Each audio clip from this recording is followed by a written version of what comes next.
안녕하세요. 저는 30대 후반 여자입니다. 저는 어릴 때 부모를 사고로 잃고 볼 거 없는 집안이라는 반대에 부딪혀 사랑하는 사람과의 결혼도 무산됐죠. 거기에 저희 부모님이 사기당했다는 사실까지 뒤늦게 알게 됐어요.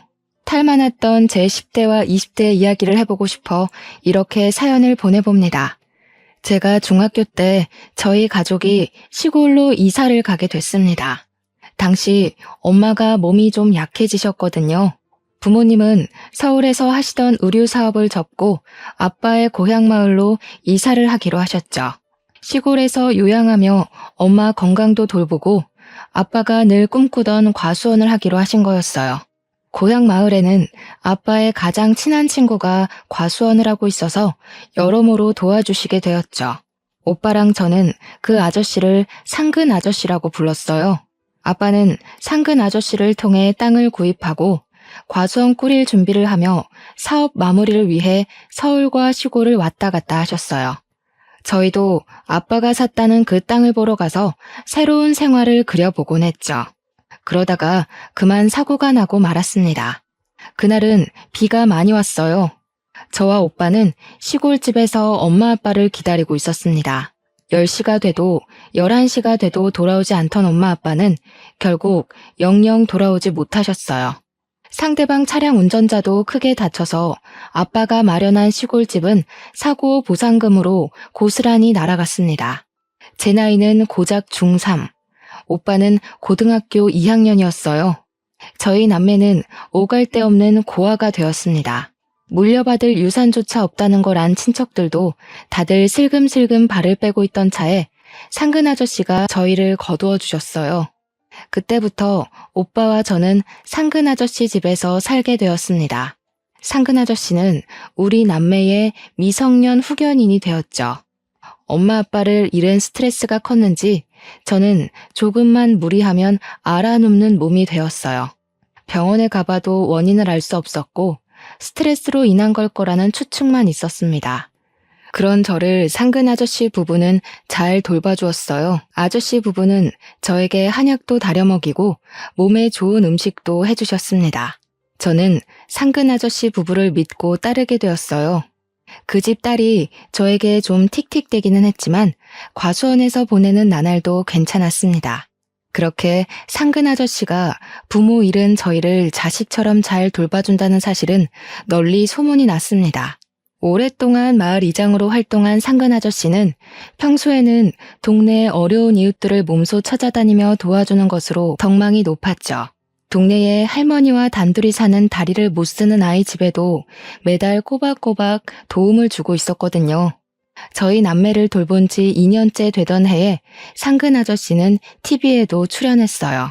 죽은 친구의 아이를 돌보는 날개 없는 천사라는 타이틀로 방송이 됐고 방송국에서 아저씨 부부와 저를 찍어갔어요. 연지 아빠 지석이는 어릴 때부터 제 제일 친한 친구였어요. 정말 착하고 정 많던 녀석이었죠. 지석이 애들을 보는 제가 대단하다는 사람들한테 제가 그래요. 제 친구 지석이는 내 가장 큰 재산이었다고요. 그러니 지석이가 남긴 아이들도 제 재산이고 보물이죠. 저는 봉사하는 거라 생각지 않습니다. 오빠는 방송국 사람들이 찍으려 하자 자기는 나오기 싫다면서 극구 마다했습니다. 그때는 오빠가 이해되지 않았어요. 어려운 사람들을 위해 오랫동안 봉사한 것이 인정되어 이듬해에는 나라에서 주는 선량한 시민상도 받았어요. 오빠는 고등학교를 졸업하자마자 그 집에서 나가버렸습니다. 오빠, 서울로 가는 거야? 아저씨가 대학 보내주신다고 했잖아. 왜 그렇게 급하게 가는데? 인사도 제대로 안 하고 꼭 그렇게 가야 해? 나는 여태까지 여기 있어 온 것도 오래 있던 거야. 하루빨리 누구에게 의지하지 않고 내 힘으로 살고 싶어. 너도 데려가고 싶지만 내가 아직 능력이 없으니까 너는 아저씨 아줌마 옆에 있어. 네가 두 분한테 많이 의지하는 거 알아. 내가 그 자리를 대신할 수 있을 때 올게. 이렇게 가서 죄송하다고 전해드려. 오빠는 그렇게 서울로 가버렸어요. 저는 오빠가 없어지자 마음이 너무나 허전했죠. 그 자리를 메워준 것이 아저씨 아들 호식이었습니다. 너희들 이 밤에 어디 갔다 오는 거니? 안 그래도 밤만 되면 둘 다 사라진다 했더니 다 큰 남자 여자가 어디 어두운 데서 노닥거리다 와. 누가 보기라도 하면 어쩌려고. 너희 조금 있으면 고3이야. 연재, 너 한번 말해봐라. 너 지금 호식이랑 연애질이나 해도 된다고 생각하니? 호식이랑 저랑 사귀는 사이라는 걸 안 상근 아저씨 부부는 펄쩍 뛰며 반대를 했어요. 저를 보는 아저씨 부부의 눈빛은 싸늘하게 변해버렸어요. 호식이와 저는 상근 아저씨에게도 불려가 호되게 야단을 맞았고 다시는 둘이 붙어있지 말라는 명령을 받았어요. 그리고 저는 아저씨랑 아주머니가 안방에서 하는 이야기를 듣고 말았어요. 호식이랑 연재랑 다시는 둘이 못 붙어있게 해야겠어. 사내 자식이 배알도 없이 부모 없는 애 꽁문이나 졸졸 쫓아다니기나 하고. 당신은 대체 아들 관리를 어떻게 한 거야? 아니, 내가 걔네들 둘이 붙어먹을 줄 알았겠어? 얌전한 고양이가 부뚜막에 먼저 오른다더니 연재 고계집애가 감히 우리 집 아들을 꼬시다니 우리가 불쌍해서 걷어준 줄도 모르고 앙큼하기 짝이 없지 뭐야. 이래서 머리 검은 짐승은 거두는 게 아니라잖수. 내가 그 집 애들 눈빛이 싸하다고 그때부터 말했잖아요. 아니 그럼 남들 다 보는데 애미애비 다 죽은 애들을 길바닥에 앉혀? 나는 그렇게는 못해. 걔네들 길바닥에 나 앉으면 사람들이 우리더러 뭐라 그러겠어 이 사람아. 나는 앞으로 더 큰 꿈이 있다지 않아요. 당신 군수 사모님 되고 싶다며? 그런 높은 자리에 가려면 이 정도 어려움쯤은 감수하라고 했잖아. 아유 알았어요. 하여튼 계집애가 호식이한테 얼씬도 못하게 채비를 단단히 해야지. 우리 호식이는 그렇게 아무것도 없는 비리비리한 애보다 훨씬 더 좋은 짝을 지어줄 거란 말이에요. 당신도 알지? 정기린에 땅 사서 집 짓고 사는 건축가 댁 말이야. 그 집딸이 그렇고 이쁘고 머리도 좋다는데. 아주머니가 말하는 건축가 댁은 1년 전 멋진 집을 짓고 우리 마을에 들어와 사는 가족이었어요. 그 집 아저씨가 해외에서도 유명한 건축가라고 소문이 자자했죠. 그리고 그 집에는 우리랑 동갑인 세윤이라는 딸이 있었어요. 아주머니 말대로 얼굴도 이쁜 데다 오자마자 전교 1등에 그림을 잘 그려서 상도 많이 받는 총명한 아이였거든요. 외국물을 먹어서인지 집안 사람들이 다 누가 봐도 세련되고 교양이 넘쳤습니다. 세윤이 아빠 엄마는 저희 같은 학생들에게도 절대로 반말을 하지 않고 누구에게나 친절했죠. 그 집 사람들은 클래식만 듣고 고급스러운 것만 먹는 깍쟁이일 것 같은데 그렇지도 않고 소탈한 면이 있었어요. 마을 회의 같은 게 열리면 세윤이 엄마 아빠는 편한 차림으로 나와서 의견도 내고 사람들이랑 막걸리를 마시며 어울리기도 했어요. 언제부턴가 호식이 엄마는 마을 회의에 갈 때면 꼭 고급스러운 옷을 입고 가야 한다면서 호들갑을 떨기도 했습니다. 아유, 사람들이 회의 같은 데 올 때는 옷 좀 갈아입고 오지. 어쩜 그렇게 농사 짓던 차림 그대로 하고 오는지 교양 없이. 세윤이네 좀 봐요. 대충 입고 와도 얼마나 고급지고 교양이 있어 보여. 사람이 노는 물을 잘 골라야지.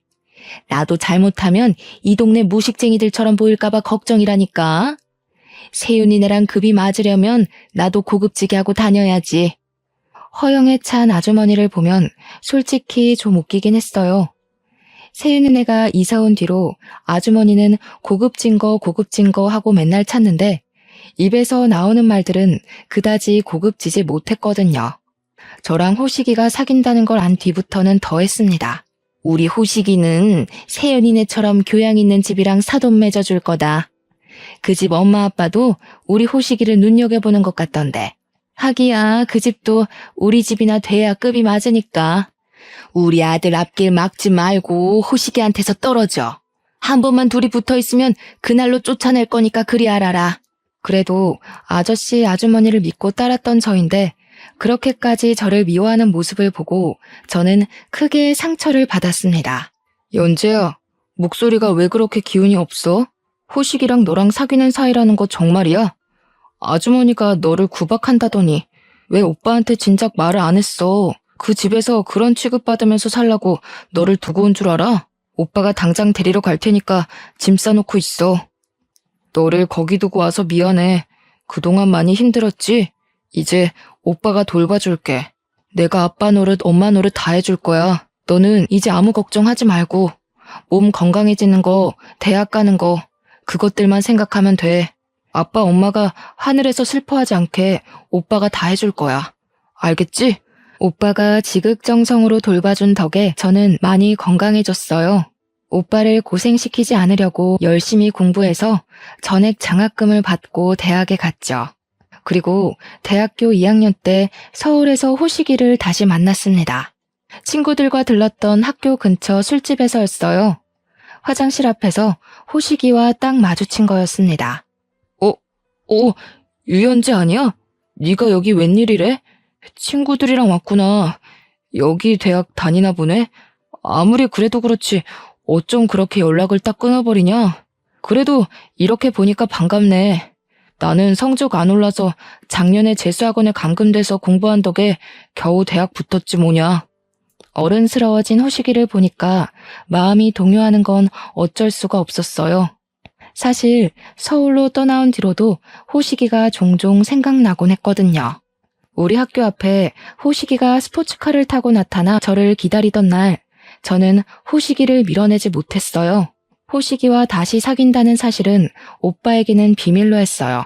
오빠가 알면 펄펄 뛰면서 호식이 다리 몽둥이를 부러뜨리려 들 게 뻔했거든요. 제가 호식이 부모에게 온갖 구박을 들은 걸 안 오빠는 절대 용서하지 않겠다고 이를 갈았거든요. 자기는 원래부터 상근 아저씨가 싫었다면서요. 하지만 저는 오빠가 자기 인생 없이 제 걱정만 하며 사는 게 영 맘이 좋지가 않았어요. 오빠도 한창 젊고 연애도 하고 놀고 싶을 나이인데 제 보호자 노릇을 하느라 어깨에 힘이 잔뜩 들어가 있는 게 안쓰러울 뿐이었죠. 오빠, 이거 내가 아르바이트해서 오빠 셔츠 샀어. 오빠도 그렇게 일만 하지 말고 연애도 좀 하고 그래. 지금 한창 좋을 나이인데 대학 못 다닌 것도 억울한데 연애 한번 못 해보는 거 너무하지 않아? 오빠가 내 보모 노릇만 하는 거 나 하나도 좋지 않다고. 나도 아르바이트해서 내 용돈 정도는 버니까 오빠 자신도 좀 챙겨. 네가 무슨 돈이 있다고 오빠 옷을 사. 쓸데없는 걱정하지 말고 공부나 열심히 하라고 그랬잖아. 나 하나도 안 힘들어. 돈 모으는 것도 좋고 아빠 대신 널 지켜야 하니까 이 정도는 아무것도 아니라고. 오빠 말은 고마웠지만 저는 아무래도 마음이 편치가 않았어요. 오빠도 사랑을 주기만 하지 말고 사랑받는 기쁨을 누리기를 간절히 바랐죠.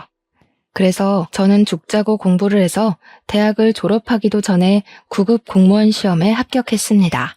제가 원하면 사법고시를 합격할 때까지라도 뒷바라지 해줄 오빠였지만 저는 하루빨리 오빠의 짐을 덜어주고 싶었어요. 그리고 오빠가 연애라도 하려면 제가 다른 가족을 만드는 방법밖에는 없다는 결론에 이르렀죠.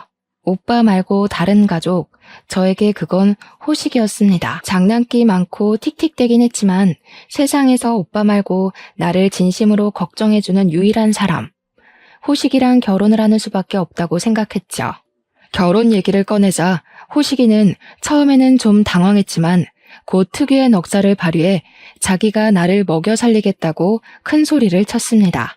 나는 너랑 결혼하면 뭐든 할 수 있을 거라 생각해. 우리 둘이 힘내서 벌어서 모으면 못할 일이 뭐가 있겠어. 호식이는 군대를 갔다 와서 아직 학생이었지만 결혼부터 하고 취직해도 된다는 생각이었어요. 오빠는 제 계획을 알고 예상대로 잔뜩 화를 냈습니다. 오빠랑 결혼을 해? 너 지금 제정신이야? 그 집 사람들 너한테 한 짓 잊었어? 왜 네 발로 불행의 구렁텅이로 걸어 들어가려 그래? 그 집 사람들 다 쓰레기라고. 정 결혼이 하고 싶으면 다른 남자랑 해. 오빠가 좋은 남자 찾아줄 테니까. 호식이는 절대로 안 돼. 내가 호식이 말고 누구랑 결혼을 해.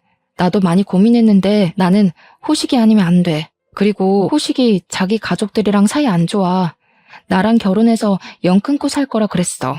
나는 내가 사랑하는 사람이랑 결혼할 거야. 오빠도 이제 내 걱정 그만하고 오빠 인생 살아. 저는 어떻게든 오빠를 자유롭게 해주고 싶다는 생각뿐이었죠. 하지만 제 어린 생각이 만들어낸 결과는 감당하기 힘든 것이었습니다. 어떻게 알았는지 우리가 결혼하기로 했다는 걸 안 호식이 엄마와 누나는 제가 근무하고 있던 동사무소에까지 찾아왔어요. 저는 창고에 앉아 그들이 쏟아내는 비난을 고스란히 들어야 했습니다. 진상도 그런 진상이 없었어요. 이 앙큼한 거사. 내가 호식이한테서 떨어지라고 했어, 안 했어? 뭐? 결혼을 해? 제정신 아니지 너? 이제 보니 이거 아주 더럽고 뻔뻔하기 짝이 없는 년이구먼. 겨우겨우 떨어뜨려 놨더니 그새 호식이를 또 꼬셨어. 이 계집애야. 호식이는 너보다 100만 배는 잘난 여자랑 맺어줄 거야. 하나밖에 없는 아들을 너같이 천한 애한테 줄 것 같으냐? 그러니까 엄마, 내가 저 계집애 처음 봤을 때부터 깨름칙하다고 했잖아. 얼굴 좀 반반하다고 순진한 호식이 꼬셔가지고 우리 집 재산 어떻게 해보려는 속셈이 뻔하다니까. 야, 없으면 없는 대로 살아. 가진 것도 쥐뿔도 없으면서 남들 하는 대로 다 하고 살려니까 문제인 거야. 기워준 은혜를 몰라도 유분수지. 어디서 결혼이란 말이 감히 입에 나와? 호식이야 순진해서 당한다 쳐도 우리는 안 당한다. 너 따위한테 10원 한 푼 흘러들어갈 줄 알면 오산이야. 돈 지고 온다는 색시들이 놀렸는데 호식이가 왜 너랑 결혼을 하니? 분수를 알았으면 작작하고 꺼져. 제가 아줌마 같은 사람인 줄 아세요? 아줌마네 돈 준다고 해도 안 받아요. 호식이도 집에서 돈 받을 생각 없다고 했어요. 남의 직장에서 행패 부리지 말고 나가세요. 창피하지도 않으세요? 당장 안 나가면 경찰 부를 겁니다. 이 계집애가 무릎을 꿇고 빌어도 모자랄 판에 뭐 경찰을 불러? 내 귀한 아들을 너같이 무식하고 뻔뻔한 년한테 줄 알아? 어림도 없지. 억만금을 들고 온다면 또 모르지. 우리 호식이는 건축가댁 세윤이 같은 애 아니면 절대 결혼 못 시키니까 그런 줄 알아라. 세윤이요? 세윤이네 같이 고상한 사람들이 아줌마같이 허영만 가득 찬 사람이랑 결혼하려고 할까요? 세윤이가 얼마나 똑똑한데. 말도 안 되는 소리죠. 꿈 깨세요, 아줌마. 말은 그렇게 세게 했지만 저를 미워하는 호식이 엄마를 보니 솔직히 마음이 아프더라고요. 솔직히 호식이 부모가 저렇게 반대하는데 결혼하겠다고 나선 게 미친 짓이었나? 이대로 헤어져야 하나? 내가 호식이 없이 어떻게 사나 하는 생각에 저는 내색은 못하고 혼자 가슴앓이를 했어요. 호식이를 잊어보려고도 했지만 첫사랑인 호식이를 쉽사리 마음에서 놓을 수가 없었거든요. 상심한 나머지 자꾸만 살이 빠지는 저를 보고 오빠는 무슨 결심을 한 모양이었어요. 어느 날 저를 앉혀놓더니 꼭 호식이랑 결혼해야겠냐고, 호식이가 아니면 안 되겠냐고 묻더군요. 그러더니 그 길로 호식이 부모를 만나러 갔습니다. 자기는 그 사람들이라며 치를 떤다던 오빠가 말이죠. 오빠는 호식이도 따로 만났습니다. 도대체 무슨 영문인지 저는 알 수가 없었어요. 오빠가 호식이네 가족을 만나고 온 뒤로 그들의 태도가 싹 바뀌었거든요. 제가 집에서 나간 후로 한 번도 저를 따로 부르지 않았던 호식이 어머니가 갑자기 전화해서 친절한 목소리로 집에 들르라는 게 아니겠어요? 저는 어리둥절해진 심정으로, 반쯤은 속는 심정으로 선물 세트를 사들고 상근 아저씨 댁 호식이 부모 집으로 갔습니다. 우리가 그동안 반대해서 마음고생 많았지? 자식 잘 되길 바라는 마음에 그런 거니까 너무 섭섭하게 생각하지 마라. 우리가 생각해 봤는데 너희 둘이 그렇게 죽고 못 산다는데 떨어뜨려 놓지도 못할 거 괜히 분란 만들 필요가 없는 것 같아. 그래, 호식이 엄마 말이 맞다. 너희들이 부모 잃고 우리 집에서 자란 것도 인연인데 우리가 잘못 생각했어. 돈도 좋고 명예도 좋고 교양도 좋다만 부부라는 게 사실 다른 것보다 사랑이 최우선이야 하는 건데, 사람은 뭐니 뭐니 해도 사랑이 있어야 행복한 거 아니겠니? 그동안 반대한 거 섭섭하게 생각하지 말고 둘이 잘 살아보거라. 저는 갑자기 180도 바뀐 아저씨 아주머니 태도에 어안이 벙벙했습니다. 오빠가 무슨 요술이라도 부린 걸까요? 아무래도 찜찜해서 오빠에게 어떻게 된 건지 물어봤지만 영 시원스러운 답을 듣지는 못했어요. 오빠는 저더러 그저 사랑하는 사람과 잘 살아보라고 말할 뿐이었습니다. 찜찜했지만 저는 일단 결혼 준비를 하고 있었어요. 그런데 언제부턴가 호식이가 자꾸 우리 오빠를 찾는 게 아니겠어요? 연재야, 오늘 연석이 형 집에 있어? 별일은 아니고 형 집에 있으면 잠깐 얼굴이나 보고 갈까 하고. 별일은 아니야. 그냥 형한테 인사나 하고 싶어서 그런 거지 뭐. 아무 일도 아니니까 신경 쓰지 마. 어느 날 퇴근길에 오빠 저녁으로 해줄 반찬거리를 들고 가던 저는 집 앞에서 오빠와 호식이가 이야기를 하고 있는 걸 발견했어요. 형님, 명의는 언제쯤 옮겨주실 건가요? 저는 괜찮은데 엄마가 자꾸 보채가지고요. 명의를 옮겨주셔야 결혼식 날짜도 잡고 식장도 잡고 할 수 있다고 하시네요. 호식아, 내가 이런 말까지 안 하려고 했는데 너 진짜 연재 좋아하긴 하는 거니? 어려서부터 알지만 네가 장난기도 많고 진지하지 못해서 그렇지 다른 가족들과 달리 마음만은 착하다고 생각했는데 아파트가 있어야 결혼을 한다니 아무래도 내가 잘못 생각했나 보다. 두 사람을 놀리려고 뒤에서 살금살금 다가가다 둘의 대화를 엿들은 저는 제 귀를 의심했습니다. 그래요. 그걸 봤을 때와 똑같은 기분이었네요. 호식이가 저랑 사귄다는 걸 알았을 때 호식이 어머니가 저를 보던 눈빛. 이게 지금 다 무슨 소리야? 아파트라니 무슨 아파트? 그리고 아파트가 있어야 결혼을 한다니? 오빠, 그리고 호식이 너도 둘 다 말 좀 해봐. 알아듣게 설명을 해보란 말이야. 저에게 극구 사실을 숨기려는 두 사람에게서 알아낸 사실은 놀라웠어요. 두 사람이 말한 아파트라는 건 오빠가 청약에 당첨된 당시 돈으로 무려 10억이 넘는 강남 아파트를 말하는 거였습니다. 오빠가 힘들게 택배 일을 하며 차곡차곡 청약을 넣어 만든 결과물이었죠. 오빠는 제가 가진 것 없다고 결혼을 반대하는 호식이 가족에게 찾아가 자기 아파트를 호식이에게 주겠다고 말한 거였습니다. 오빠는 제가 생각했던 것보다 훨씬 더 돈을 많이 모아뒀더군요. 저 시집 보낸다고 먹지도 사지도 않고 아등바등 모은 돈이었죠. 그리고 저는 호식이가 학사 경고를 밥 먹듯 맞아온 걸 저에게 숨겨왔다는 것도 알게 됐어요. 호식이 부모의 태도가 싹 바뀐 이유도 그것과 연관이 있었죠. 교양도 돈도 있는 집과 이어주고 싶다던 그들은 어차피 자기 아들이 가망이 없는 것 같으니 돈이라도 챙기자는 심산이었던 겁니다. 호식이 네가 어떻게 우리한테 그럴 수가 있어? 우리 오빠 아무것도 없이 서울 와서 얼마나 고생했는지 몰라? 오빠가 그렇게 고생해서 모은 전 재산을 홀랑 빼앗아 가겠다고? 네 잘난 부모한테 결혼 허락받으려고 나한텐 다 비밀로 하고 내가 우리 오빠 등쳐먹으면서 하는 결혼 안 할 거 뻔히 아니까. 안 그래? 미안해 연재야. 아빠랑 엄마는 너랑 안 헤어지면 용돈이고 뭐고 다 끊어버린다 그러지. 나도 너랑 헤어지기 싫어서 그랬어. 아빠 선거 나가야 한다고 돈 필요하니까 연석이 형 아파트라도 받아오라고 자꾸 그러시잖아. 내가 돈 벌어서 다 갚아주려고 했어.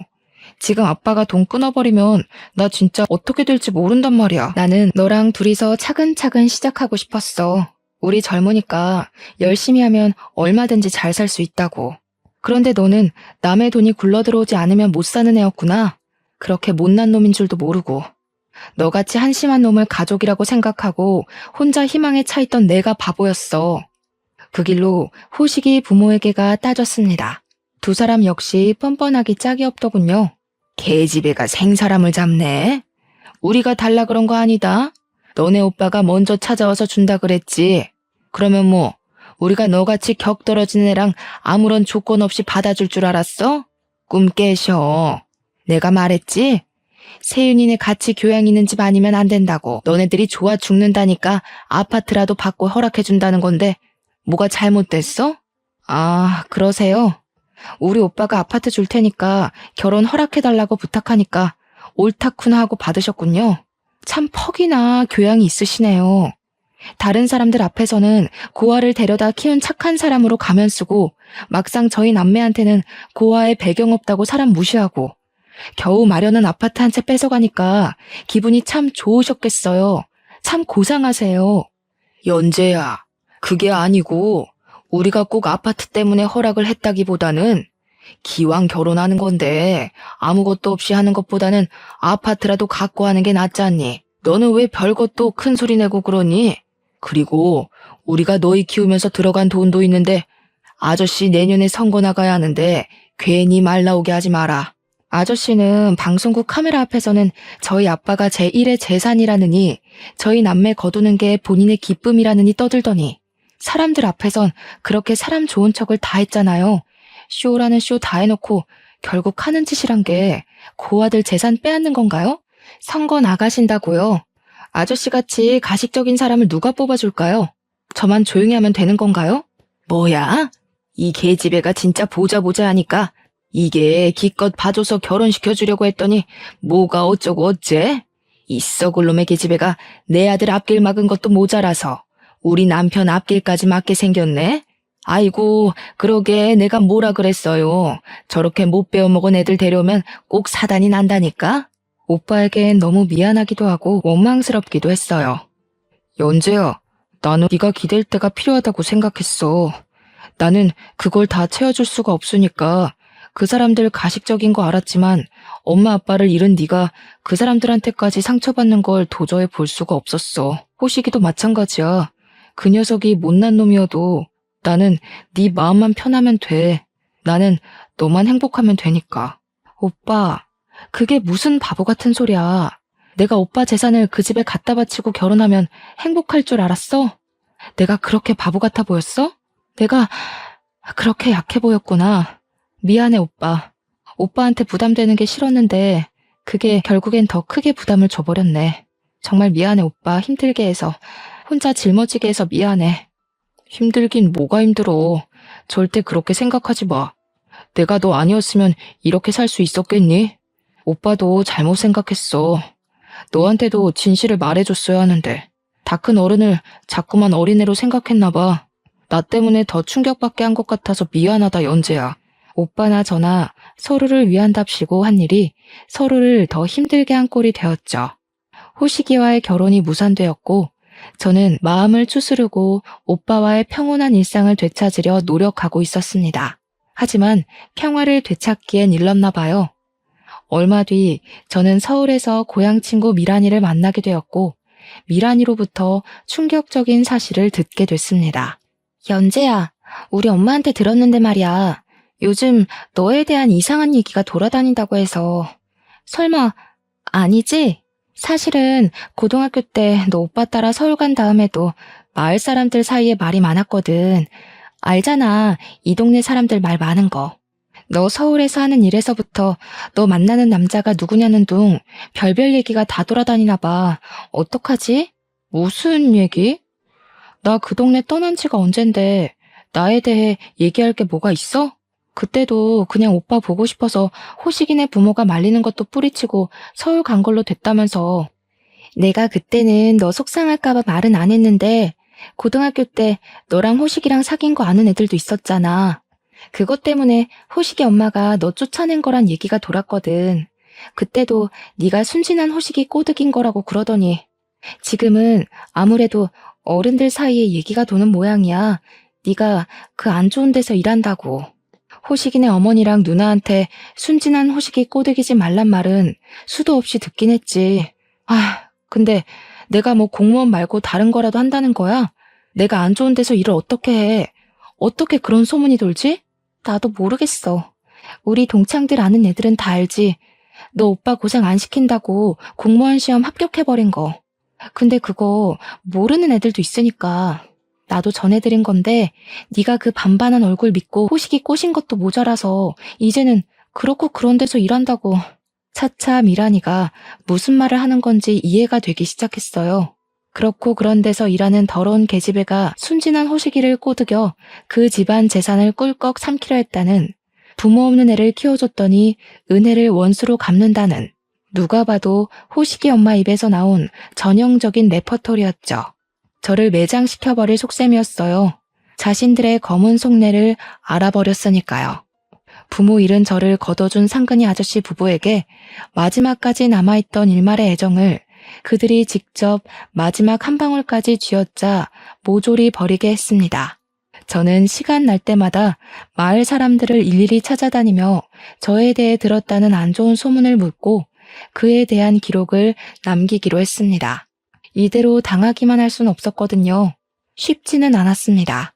저를 보는 마을 사람들의 시선이 곱지가 않았거든요. 마을 사람들에게 전 키워준 상근이 아저씨 부모에게 한마디 말도 없이 서울로 가버린 데다 호식이까지 꼬여내어 가족들 사이를 갈라놓은 천하의 배은망덕한 계집애였습니다. 하지만 전 포기하지 않았어요. 제 말을 들으려고 하지조차 않는 분들도 많았지만 제 얼굴을 보더니 호식이 엄마 말만 듣고 오해해서 미안하다고 하시는 분들도 많았습니다. 오빠는 오빠대로 움직였습니다. 저희 부모님이 돌아가셨을 때 저희는 아빠가 과수원을 할 땅을 이미 산 걸로 알고 있었죠. 상근 아저씨는 과수원 부지를 산 돈이 자기에게서 빌린 거라면서 친척들에게 차용증까지 보여준 바 있죠. 그때 상근 아저씨는 돈은 안 갚아도 된다고 인심 좋게 말했죠. 그 사실이 알려져 천사 이미지가 더욱 굳어진 거였고요. 친척들은 혹시라도 돈 문제에 얽힐까봐 이 일에 대해 깊게 파고들려 하지 않았고 아직 학생이었던 저희는 그냥 그런 줄로만 알고 있었죠. 호식이와 제 결혼이 무산된 얼마 후 오빠는 아빠가 샀다던 그 땅에 대해 알아보기 시작했어요. 그리고 저희는 놀라운 사실을 알게 됐습니다. 아빠가 샀다던 그 땅이 한 번도 팔린 적이 없었다는 사실이었죠. 오빠와 저는 이걸 어떻게 받아들여야 할지 몰라 한동안 멍해져 있었어요. 오빠는 상근 아저씨를 찾아갔습니다. 연재랑 호식이 일은 죄송하게 생각합니다. 두 사람 때문에 마음 많이 상하셨죠? 둘이 어릴 때 좋은 기억이 있어서 그렇지 사실 두 사람은 서로 맞지 않는다고 생각했어요. 연재가 지금 화가 많이 난 모양인데 시간 지나면 다 잊고 연재나 호식이나 더 좋은 사람 만날 수 있을 거라 생각합니다. 그래, 그렇게 말해주니까 다행이네. 키워준 거에 대해 감사는커녕 원망만 하는 너희가 우리도 원망스러웠다만 지난 일은 지난 일이니 잘 덮고 서로 행복을 빌어주자고. 그런데 연재가 요즘 마을 사람들을 찾아다니는 것 같던데 내년 선거에 혹시 영향 미치지나 않을지. 걔가 더 이상 설치고 다니지 않게 연석이 네가 잘 타일러줬으면 좋겠구나. 네, 그럼요. 저한테는 이 동네가 고향이나 다름없는데 아주머니 아저씨랑 서먹서먹해지고 싶지 않아요. 저도 서울살이를 오래 해보니 고향이 최고라는 걸 점점 느끼게 됐거든요. 저도 이제 제법 재산을 모았으니 이 동네로 돌아올까 하는데 아버지가 사셨다던 그 땅을 사서 과수원을 할까 해요. 아버지가 이루려던 꿈도 이루고 이젠 저도 시골에서 마음 편히 좀 살고 싶어서요. 너랑 연재랑 같이 돌아오겠다는 거냐? 이 동네로? 그게 쉽지가 않을 텐데. 연재 걔가 이 동네로 오면 괜히 또 사달이 날까 걱정이다. 안 그래도 시골로 가서 살자고 얘기해봤는데 연재는 시골이 싫다고 서울에서 살겠대요. 시골 사람들 말 많은 것도 싫고 자기는 서울이 딱 체질이라나요? 저도 그런 줄 알았는데 한참 살아보니 아니더라고요. 연재는 직장도 서울이고 서울에서 좋은 사람 만나라고 하고 전화 와서 살려고요. 아빠가 샀던 땅을 사고 싶다는 오빠 말에 상근 아저씨는 움찔했다고 해요. 하지만 이내 평정심을 찾고 얼굴에는 화색까지 돌았다고 하더군요. 그 땅을 자기가 싸게 사게 해준다면서 선택 잘한 거라면서 오빠에게 빨리 사라고 부추기까지 하고요. 23,000평 규모의 땅을 원래 가격보다 500만 원 싸게 사게 해준다는 거였죠. 그리고 오빠는 알게 됐습니다. 9년 전 아빠도 상근 아저씨에게 똑같은 말을 들었다는 것을요. 원래 마을 땅을 팔려면 마을 사람들 과반수의 동의를 얻어야 하는데 9년 전에 그런 과정은 이루어지지 않았다는 걸요. 모두 발로 뛰어 알아낸 거였죠. 오빠와 저는 9년 전 아빠의 계좌에서 3억이라는 돈이 상근 아저씨 계좌로 넘어갔다는 것도 알게 됐습니다. 알아보니 당시 그 땅의 시세는 1억 9천 정도로 상근 아저씨는 터무니없이 높은 가격으로 아버지를 속인 것이었어요. 우리가 당한 걸로도 모자라 부모님까지 상근 아저씨에게 사기를 당했다는 걸 알게 됐죠. 어느덧 선거철이 다가오고 있었습니다. 그날은 호식이 아버지 이상근의 첫 연설일이었죠. 저는 월차까지 써서 그 연설을 들으러 갔습니다. 15년 전부터 이장으로 일하면서 저는 지역을 위해 더 많은 일을 하고 싶다는 꿈을 품게 되었습니다. 힘없고 돈이 없는 이들, 누군가의 도움이 필요한 이들, 저 이상근은 그런 이들의 곁에서 묵묵히 봉사해 왔습니다. 이제는 제가 오래전부터 품어왔던 꿈을 여러분 앞에 내어 보이려 합니다. 여러분을 위해 일할 수 있는 기회를 주시기를. 이상근이 한참 연설하고 있을 때 경찰들이 들이닥쳤습니다. 저희 아빠에게 땅을 팔겠다고 가짜 문서로 사기를 친 죄로 구속 수사가 결정된 것입니다.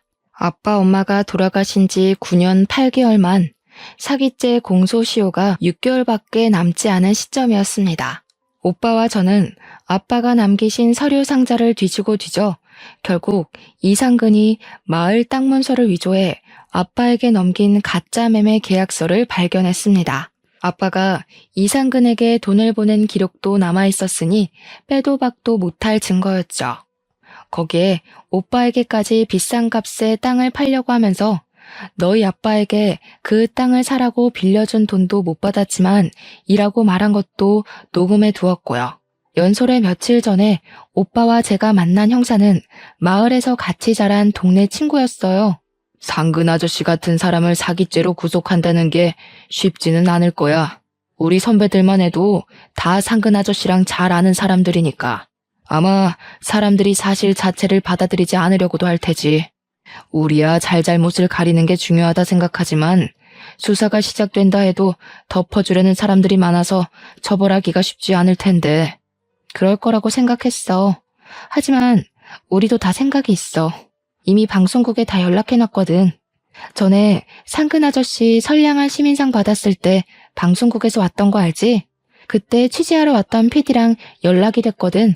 너도 선배들한테 똑똑히 말해도 우리가 이렇게 증거를 찾아놨는데 제대로 처벌이 안 이루어지면 어떻게 될지. 경찰에 끌려가는 이상근 씨에게 저는 똑똑히 말했습니다. 저희 아빠한테 땅 판다고 사기쳐서 돈 뜯어내놓고 저희 데려다 키우면서 선량한 사람인 척 다 하니까 좋으셨어요. 그렇게 속인 것도 모자라서 저희 오빠가 힘들게 마련한 아파트도 빼앗아 가려고 하고 똑같은 땅으로 똑같은 사기를 오빠에게 치려했죠. 저에 대해 더러운 소문까지 흘리고. 이제 끝났어요. 당신의 추악한 인성이 전국에 중계될 거예요. PD님, 잘 보고 계시죠? 연재 너 기어코 네가 일을 치는구나. 네가 어떻게 나한테 이러냐? 내가 널 얼마나 정성 들여 키웠는지 잊었어? 너 같은 애가 아무리 떠든다고 누가 믿어주긴 할 것 같아? 이런 배응망덕한 년, 끝까지 우리 식구들 발목을 잡고 늘어지는구나.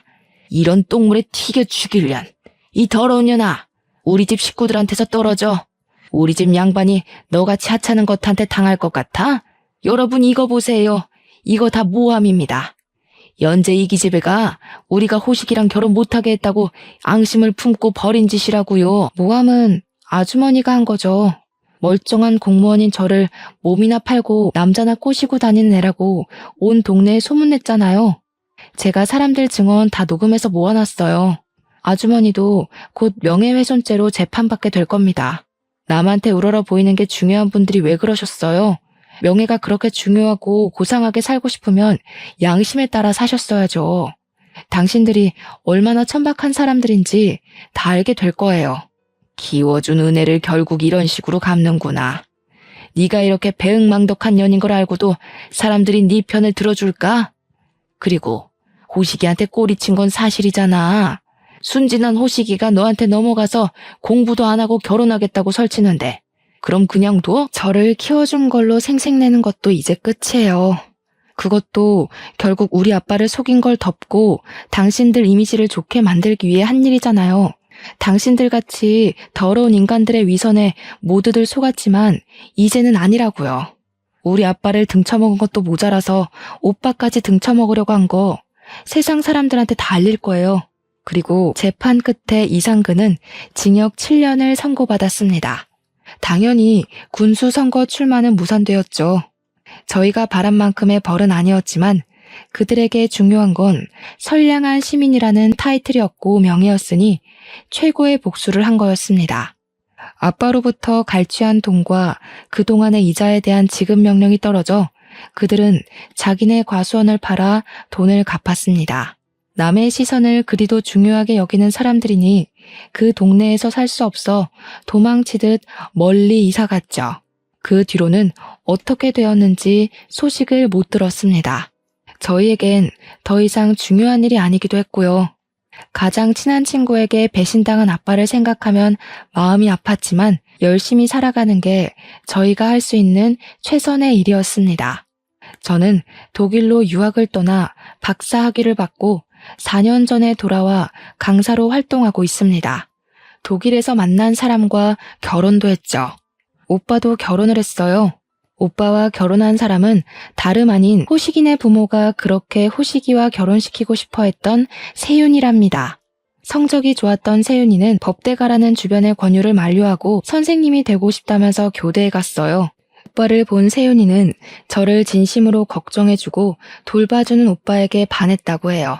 서울에서 다시 만났을 때도 변함없이 좋은 사람이라는 걸 알고 오빠에게 먼저 다가간 거죠. 호식이 부모는 오빠가 고졸이라고 무시했지만 막상 그들이 고상한 집안이라고 그렇게 좋아하던 세윤이는 학벌 같은 게 중요하지 않다는 걸 알았던 거죠. 지금 와서 생각해보면 누가 누굴 보고 집안 타령을 했는지 웃음이 나올 지경이에요. 가식으로 쌓아올린 상아탑 위에서 저희를 내려다보던 상근 아저씨 부부는 이제 사기꾼이 되어 다시는 마을에 돌아오지 못하게 됐으니까요.